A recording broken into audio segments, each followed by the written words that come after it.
Did you hear Alice talking about her regrets?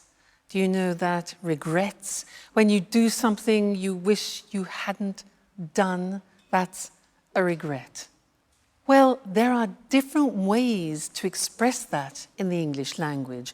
She said, I wish I hadn't written that card. I shouldn't have written that card. That's another possibility. There are, in fact, 3 possibilities in English of expressing regret.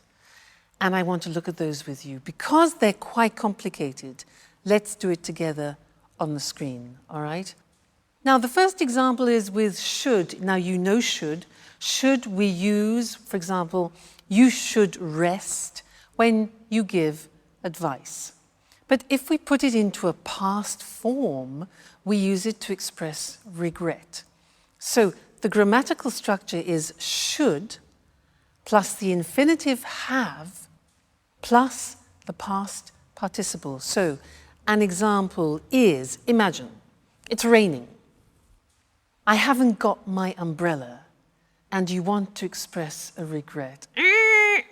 So you could say, I should have brought my umbrella. You see, should, infinitive have, plus the past participle, bring, brought, brought. So you say, oh, damn, I should have brought my umbrella with me. So that's one example of expressing regret using should have brought. The second example is with wish. So it's raining and you think, oh, damn, I wish. Now, the grammatical form is I wish I had brought. That is the past perfect. Had is the auxiliary of have in the past, then the past participle. So, I wish I had brought my umbrella with me. So, I should have brought. I wish I had brought. And the last one is very similar to wish. It's if only I had brought my umbrella with me. So there again we have if only followed by the past perfect. If only I had brought my umbrella with me. All right? So 3 forms of expressing regrets. Let's practice. Situation. I've got sunstroke. My face is burning because I've been on the beach all day. Regrets could be, I shouldn't have stayed in the sun so long. Shouldn't have stayed. I wish I hadn't stayed in the sun so long.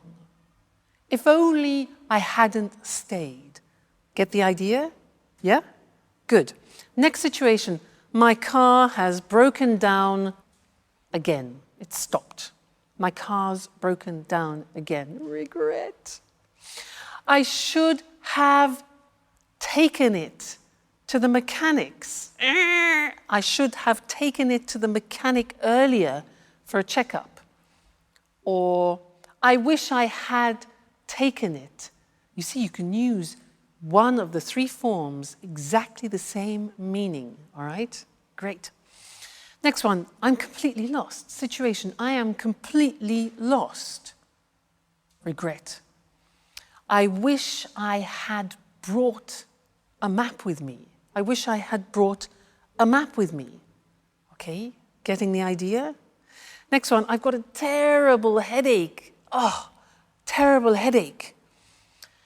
If only I hadn't drunk so much red wine last night.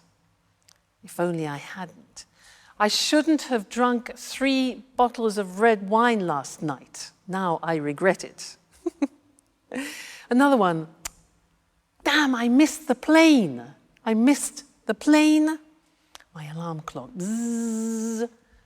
I should have put the alarm clock on. Obviously. And the last one, my PIN card. I'm trying to get money. I've forgotten my PIN card for my cash dispenser card. I should have memorized it better. If only I had memorized it better. All right, so there are the three forms. Should have done, I wish I had done, and if only I had done. Okay, I'm sure you think, I wish I had been born English. That way I wouldn't have to learn the English language. Well, we're here to help you. So that's the end of this lesson, and see you again very soon. Bye.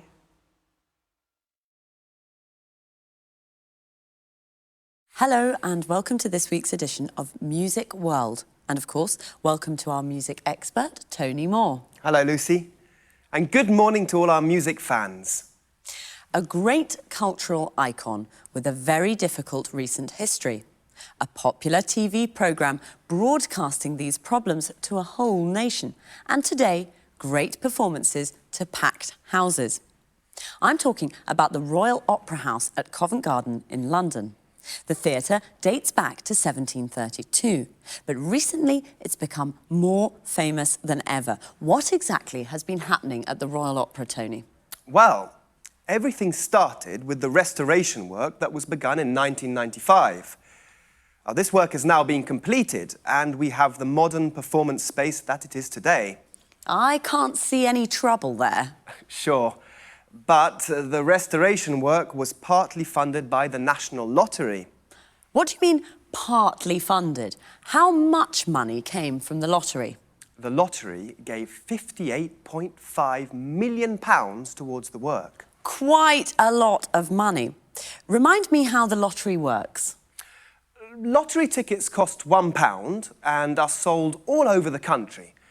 And there's a big draw once a week. OK, so the Royal Opera House received £58.5 million from the lottery. What happened next? The restoration work was completed in 1999. Tony Blair's Labour government had given the Royal Opera this lottery money on condition that it made opera less elitist in the future by keeping some of its seats reasonably priced for citizens earning an average wage. Did they do that? Yes, but let's not rush things. In 2001, the Royal Opera became even more famous when the BBC filmed a fly-on-the-wall documentary about the day-to-day running of the place. Well, the programme showed a real-life soap opera in action. During this period, the theatre was chaotically managed and was almost out of control. 5 executive directors left in the space of 5 years. There was ongoing conflict between management and employees, and the Royal Opera suddenly found itself at the centre of a political debate about the funding of the arts in the UK. Many people asked whether opera wasn't too elitist an art form to receive funding from the government. Why? Is the running of the Royal Opera completely funded by the government? No. But it does rely in part on the government. 31% of its funds come from government subsidies. Today, corporate sponsorship is becoming more important. In 2006, this amounted to nearly £16 million. Of course, the rest of the funds come from ticket sales. I see. And then, how does the story end? The BBC documentary programme was a great success. It had a huge audience. The TV project wasn't so successful for the Royal Opera management, as it entered a period of financial crisis. And there was an enormous amount of criticism because of the high cost of the renovation work, and because of the BBC TV documentary, which showed that the place was managed very, very badly. And today? Well, after so many years of difficult times, the Royal Opera is newsworthy simply because it isn't. For the last 5 years, the Royal Opera has been putting on successful operas and ballets. It's been doing a fine job. What's more, the Opera House has kept its promise. Now, it's attracting new audiences to listen to opera, and some of the seats are reasonably priced. So how much do tickets cost? The top price for a performance is usually £180, but half of the seats cost £50 or less, while the cheapest seats cost less than £10. Of course, they're not very close to the stage, but they are the cheapest grand opera seats in Europe. On an average evening, 48% of the audience is watching its first opera. So, a wider range of people are watching opera now in London. Oh, that's right. After a very difficult period, the Royal Opera is now running smoothly. Another soap opera with a happy ending. So, thanks, Tony, and Thanks. goodbye. Goodbye. And goodbye to all our music fans. So, the Royal Opera House, a cultural icon with a difficult history. A cultural icon is a famous symbol for one of the arts, music, writing or painting. But today it puts on performances to packed houses. Remember, the phrasal verb to put on means to organise and perform. A packed house is a theatre with every seat sold out. We say a place is packed when it's full of people. The restoration work that started in 1995 was partly funded by the National Lottery. To be funded by means to be financed by, to receive money from someone or something, in this case, the lottery. It was partly funded, means that it received part of the money it needed. This money was given on condition that opera was made less elitist. Elitist means that it is only available to a small group of people, usually socially or intellectually superior. The expression on condition that means only if. The BBC filmed a fly-on-the-wall documentary about the day-to-day running of the place. A fly-on-the-wall documentary is a programme that shows everything that happens in real-life situations. Day-to-day means daily, of every day. So the day-to-day running of the place means the normal, everyday administration of the place. This real-life soap opera showed the theatre was almost out of control. A soap opera is a TV programme with many episodes that looks at the day-to-day lives of a group of people. Out of control means there is no control, like chaotic or disorganised. It showed the ongoing conflict between managers and employees. A conflict is a disagreement. It was ongoing, means that it continued for a long period of time. That's all we have time for today. See you again soon. Hello and welcome to this week's edition of the Travel Programme. In the studio with me once again is Christine Oteng, our travel expert. Good morning, everyone. Well, what does the word holiday conjure up in your mind? White sand beaches, beautiful blue sea and fantastic seafood? Or maybe cool mountain air and invigorating walks through alpine forests? How about this? Think helping to build a dam outside a village in Uganda. Think helping out in a rural hospital in India. Think showing visitors round a castle in England. That's right, today's travel topic is volunteer holidays, a way to travel and do good at the same time. Am I right, Christine? Right. A volunteer holiday can be a true life-changing experience. Travel, visit new places and help local people at the same time. It's a great way to really make contact with local people, their culture and the kinds of problems they face, and you can help in a small way to solve some of those problems. Certainly a holiday with a difference. What sorts of places have volunteer holidays? There are two kinds of volunteer holidays, really. A lot of these holidays take place in developing countries, in Africa, India, and sometimes in South America. Other holidays can be found in Europe and North America. So there are lots of destinations to choose from. And what sorts of things can you do? There's an enormous range of activities to choose from. In the developing world, a lot of the work is based around helping on infrastructure projects, so you may help to dig a new well or build a new footbridge or perhaps a children's playground. Or you may decide to help out in a local hospital or in an orphanage. All sorts of useful projects to improve the daily lives of local people in small ways. And what about the work in developed countries? Well, here the work is slightly different. It's usually for charitable organisations, like, for example, the National Trust, an English charity that looks after many castles and old houses. It also owns many areas of beautiful countryside. Anyway, it's possible to do lots of interesting things for the National Trust. What, for example? As you mentioned earlier, helping to show tourists round a castle in the summer, there is a beautiful 15th century castle on an island off the northeast coast of England, Lindisfarne Castle. Well, they're looking for a couple to do this job for a fortnight. OK, I'll think about that. But do you have to pay for these activities? Yes, of course you have to pay. Volunteer holidays in developing countries tend to cost more because travel costs are higher and some of your money will go to help the local community. In this way, you help poor people twice. Just one question, Christine. During volunteer holidays, do you have to work all the time?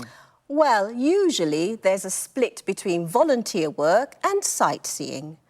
For example, during a fortnight's holiday to Africa, you may spend the first week on your volunteer work and the second week visiting game reserves, relaxing, shopping. The sorts of things you normally do on holiday. Good. So you have time for fun too.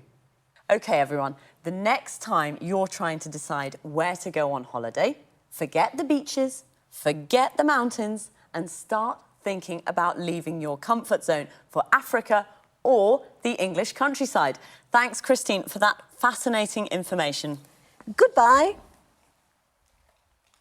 And, of course, goodbye to all travellers. Well, what does the word holiday conjure up in your mind? What does it conjure up? Means, what does it make you think of? What do you imagine when you hear the word holiday? A volunteer holiday can be a life-changing experience. A life-changing experience means it changes your life. There are two kinds of volunteer holidays, in developing countries and in developed countries. A developing country is a country with a low level of economic activity and low standards of living, like India and Africa. All these countries together are called the developing world. European countries are developed countries. There are lots of destinations to choose from. There are lots to choose from means that there is a big selection. There are lots of activities to choose from. You can help on an infrastructure project, a project that involves building or construction. You can help to build a footbridge, a bridge for people to cross on foot. You can help out in an orphanage. An orphanage is a home for children who have lost their parents. Notice how we say help to do something, help on a project, and help out in a place. You could also work for a charitable organisation in a developed country. A charitable organisation is an organisation whose aim is not to make a profit, but to help people in need. For example, you could spend a fortnight showing tourists around a castle in England. A fortnight is a period of 14 days. They're looking for a couple to do this job. A couple is two people, usually a man and a woman who are married or in a relationship together. OK, well, that's all for this week, so take care and study hard.